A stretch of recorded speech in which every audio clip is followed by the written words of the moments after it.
నమస్తే, welcome to PM7 media. ప్రముఖ astrology Kanchi Seshagiri Rao గారు మనతో ఉన్నారు. వారిని అడిగి మరిన్ని విషయాలు తెలుసుకుందాం. కరోనా వచ్చి అదొకటి మాత్రం జనాలలో బాగా నేర్పింది, అది ఇంకా నేర్చుకోవాలి. సో అయితే ఈ ఆకాశ శని కదా, ఈ శని కాబట్టి ఏం చేయాలంటే కనుక మనం రెండు ఫండమెంటల్ రూల్స్. ఒకటి, ఇంట్లో కనుక ముసలి వాళ్ళు ఉంటే వాళ్ళని చేదరించుకోవద్దు, ఎంతో కొంత గౌరవించండి.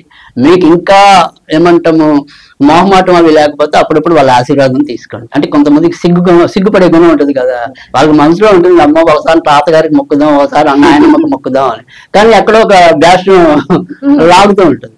సో అలా కాకుండా మీకు ఆ రకమైన బ్యాష్యాలు లేకపోతే కనుక చక్కగా వాళ్ళ ఆశీర్వాదం తీసుకోవటం అనేది అదొక పద్ధతి, మనని కొంతవరకు కాపాడుతుంది అది.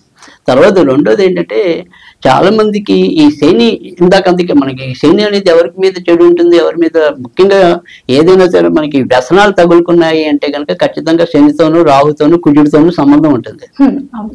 సో అందుకని వాళ్ళ వ్యక్తిగత జాతకం అనేది మనకి తెలియదు కనుక వ్యసనాలు ఏవైతే ఉంటాయి, ముఖ్యంగా శనికి ఏంటంటే ఎప్పుడు కూడా పాటు చేసేది ఆయనే, అది మనం గుర్తించాలి. కానీ మద్యపానానికి దూరంగా ఉంచితే అప్పుడు శని మనకి మరింత మిత్రుడు అవుతాడు. సో శని అంటేనే ఆయన యమధర్మరాజు కదా, అలాంటి వాడు. అందుకని మన యొక్క పాపాలన్నీ కూడా ఆయన గుణించగలుగుతాడు. సో అందుకని మనం ఎంత కరెక్ట్ ఉంటే ఆయన అంత తొందరగా మనకి మేలు చేస్తాడు, లేదంటే అప్పటికప్పుడు మిమ్మల్ని బాధలు పెట్టి ఫిల్టర్ చేస్తాడు.